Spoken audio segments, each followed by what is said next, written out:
spirit catches you when you fall down, and the content of Howell and Paris's book, they reflect the difficulties of cross-cultural interactions, especially through medicine.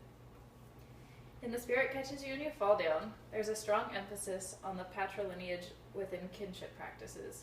It's common practice in Hmong culture to only allow the oldest male to make the decisions, which presents an issue when a family settled in America utilizes Western medicine and healthcare.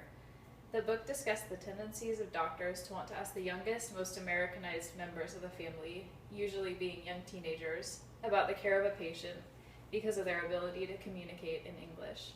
However, problems arise with this because opting to have the family make decisions through the youngest rather than the oldest male is considered an insult to the family because of the patrilineal power within it. This illustrates the importance of having an anthropological perspective within the interactions between different cultures in order to understand the culture from within their cultural context. This concept of a patrilineal culture also ties into the seemingly passive types of cultural negotiation within the Fadiman text. For the Lees, one of their daughters frequently played the part of interpreter, thus shifting the power from the eldest male to a young female. There is also a juxtaposition of kinship practices among various cultures. Fadiman explains the Hmong taboo of marrying within one's clan, but in our interview with Aresh Pawwala from the Parsi culture, he explained that it's taboo to marry outside of one's community. This is important when considering the diversity that a person can encounter on a daily basis, and to acknowledge this in order to prevent ethnocentrism from providing a generalized approach to cultures that are in fact very different from one another. Rituals are performed to affirm desire, fact, or belief. Rituals differ in most cultures and are difficult to understand outside of the cultures it originates from. For example, in Anne Fadiman's The Spirit Catches You and You Fall Down, there are many rituals that the Lee family have that are either misunderstood or basically frowned upon because Americans view them as different. Sacrificing animals is one of the many rituals that the Lee family does. They do this because they believe that this will help their daughter, when Americans viewed this as barbaric. The Lees look at this animal sacrifice as a way to heal their daughter, but the hospitals and healthcare providers in America are so focused on their medicine being the only type of medicine, and that ours is better than any other medicine treatment. Healthcare looks at animal sacrifice as a joke, and does not really want to take part in it. This shows how ethnocentric our healthcare can be, and how people from different cultures can be denied their idea of proper care pertaining to their beliefs.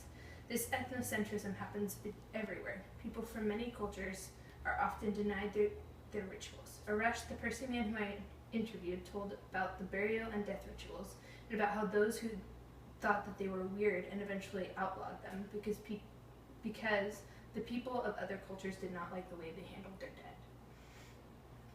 In The Spirit Catches You and You Fall Down, Anne Fadiman draws many parallels between Hmong history and the Lee family's experience with the American healthcare system, emphasizing how their historical context still played a major role in their lives. This illustrates Franz Boas's anthropological approach, historical particularism, which emphasizes the importance of history and context in understanding a culture.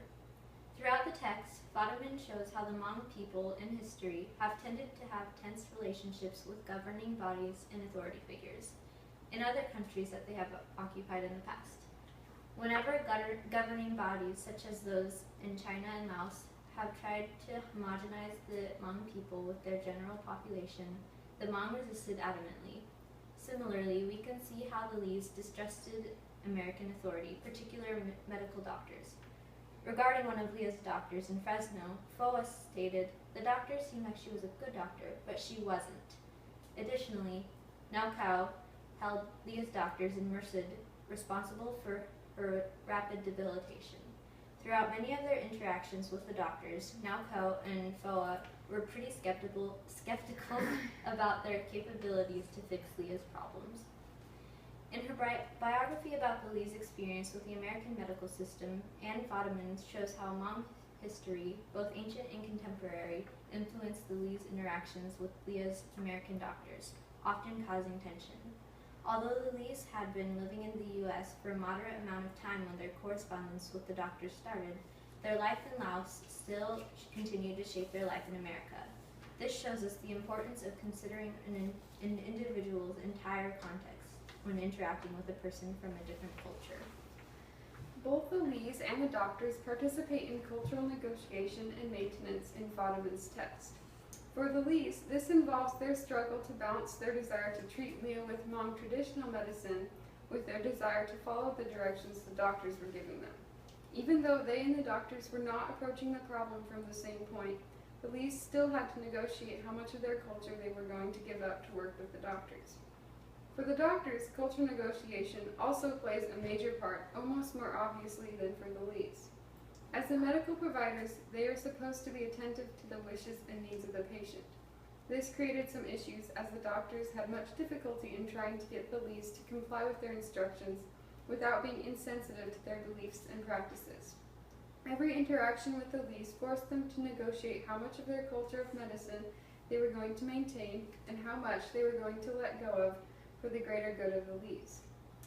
In our interview with Swami, cultural negotiation also played a big part in his life. Growing up as Indian American with parents of mixed religious backgrounds, he experienced much pulling in both directions.